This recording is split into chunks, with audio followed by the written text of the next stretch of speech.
This piece on thought and the brain comes from the book published in 1920 entitled Concentration and Character Building by Dorothy Greenside, a leading theosophist of that time.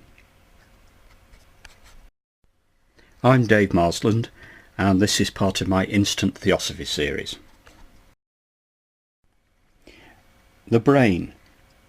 At the outset, it must be insisted that thought is not produced by the brain, but that the brain is the instrument whereby the thinker expresses or puts forth a portion of himself.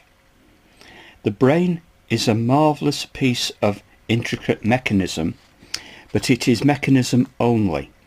It has no will or life of its own, no originating power. It is but the recorder of impressions received and the medium of expression within the limits of its development of the thinking of the I within. It is as inaccurate to consider the brain the author of a thought as it would be to regard a violin as the creator of a sonata, a box of colours as the painter of a picture, or a chisel as the maker of a cabinet. We know that a violin is but an instrument for the expression of the musician's gift. The colours are but the medium through which the artist speaks. The chisel is the tool with which the carpenter executes his work, and in just the same way, the brain is the necessary instrument for the expression of the thought of the thinker. It is realised also that if the violin be imperfect, however great the power of the musician, he cannot perfectly express himself. If an artist has but half the necessary colours, he cannot fully portray his art. If a carpenter loses his chisel, his saw or plane, he is hampered by his lack of tools, and inferior workmanship is the result.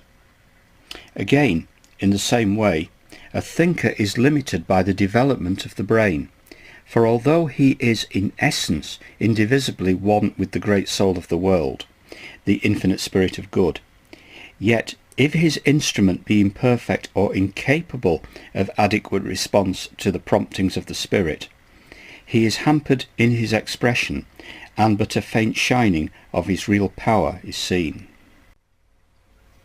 There are few who will not agree that the brain is as yet but an imperfect instrument, but many fail to grasp the fact that it is possible to render active a vast number of brain cells now lying dormant by a course of continuous and well-regulated thought. The perfecting of the brain instrument may only be accomplished by the one-pointed direction of the will, by the practice of concentration, and by deliberately training the mind to receive and retain impressions of the most diverse nature and degree.